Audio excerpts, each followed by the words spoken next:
of what transpired in court today. But as we wait for him, President William Ruto has for the first time broken his silence and come to the defense of the controversial Adani Group, whose involvement in multi-billion shillings business in Kenya has sparked outrage among Kenyans. Speaking during the groundbreaking ceremony of Our Power 22 geothermal power plant at Menengai Crater in Nakuru, Ruto termed Adani as a strategic investor, crucial in the country's national development. And as Ken Gashui now reports, the president also witnessed the signing of a memorandum of understanding between Kaishan Group, an American firm, and Kengen on the establishment of a fertilizer manufacturing plant in the country.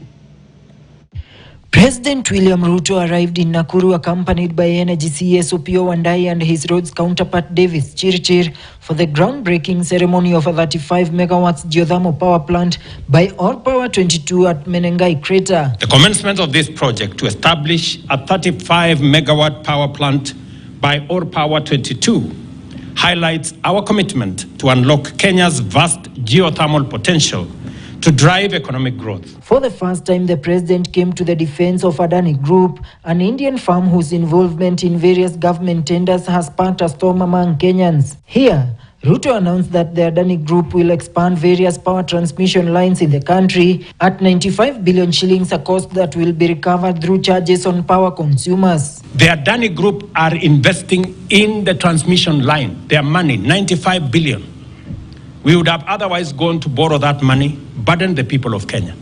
This is now a private sector investment, the same way Kaishan here is a private sector investment, the same way Sosian is a private sector investment.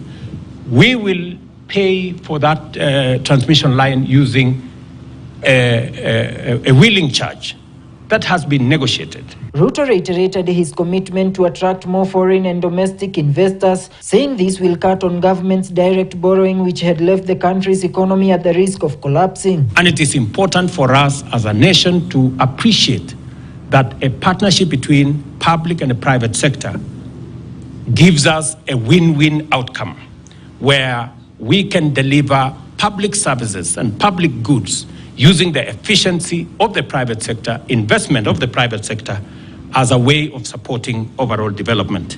The president's sentiments comes days after former Prime Minister Raila Odinga and Treasury CS John Badi defended the Adani Group on the JKIA tender to the dismay of many. Adani company conglomerate is worth over $200 billion. It cannot be an Adani gate. Deal with the issues as they are. If some people have made mistakes, let them own up that they made some mistakes. Something needs to be done about JKIA. Let us face it. That airport is too old for Kenya.